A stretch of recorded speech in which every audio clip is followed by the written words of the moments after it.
Hey guys, today's tutorial will be on making a croissant out of polymer clay. I am starting by making a triangle with two elongated sides for the main body of the croissant, before curving it in ever so slightly. A croissant is a pastry made of multiple layers, and therefore I tried to replicate this by adding 3 more layers on top of the croissant in order to show this.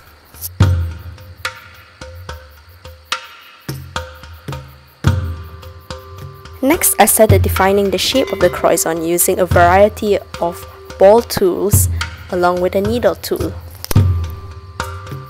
I have previously added a base layer of texturing using a toothbrush. The purpose of defining the shape of the croissant so early on in the stage is so that it starts to look very neat as we go on, because it's very easy to lose the main shape of the croissant with the amount of texturing that we're going to add upon it. So as you can see here, I've started adding texturing by using a needle tool.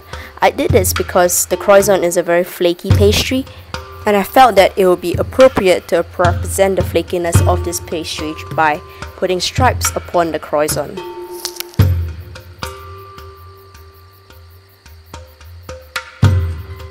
Also, by texturing in this manner, you also add more dimension to the shape of the croissant, and this additional texture will be very helpful when we're doing the shading later on, as the texture will allow for the acrylic paint to cling more easily to the clay.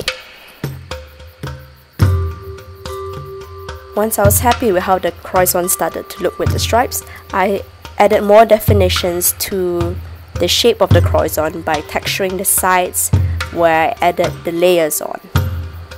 I did this because I noticed when eating croissants that these areas tend to be the flakiest, and I wanted to represent this flaky texture within the clay. I am now using a toothbrush to tie together all the texturing I did with the needle tool before pre-baking the clay. Once the clay was out of the oven, I started using a creamy yellow color as a base color for the. I think it's very interesting to see that different pastries have different undertones depending on how it's made, and I feel that's the most fun part of reflecting it when doing the shading. I wish I had added more yellow to the base color of the croissant, because a croissant has a high amount of butter within it, and it also has an egg wash over it before it is baked, so it has a very nice golden brown color, and the yellow is therefore a lot more vivid. So that's why I wished I have added more yellow in order to better reflect this. But if you notice, more towards the right side of the croissant, I have slightly more yellow in it, and you can see it does make a difference because the left side has barely any yellow over it for some reason, and you can see that the right looks a lot nicer and a lot more realistic, and the brown blends in a lot nicer as well. So I guess that would be my biggest advice when shading the croissant, is to look at your reference picture more carefully and see how yellow the undertones of the croissant actually is. Because what I realized when shading a croissant, is better to add too much yellow than add the brown on top, rather than trying to add the yellow on top of the brown, because that is just too complicated, and I like to work from light to dark. So therefore mistakes are very difficult to cover up.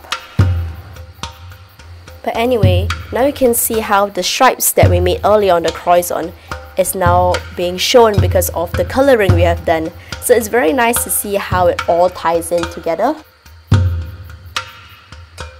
So anyway, that's it for the video. I hope it has been helpful, and if it was, do leave me a like and subscribe for more.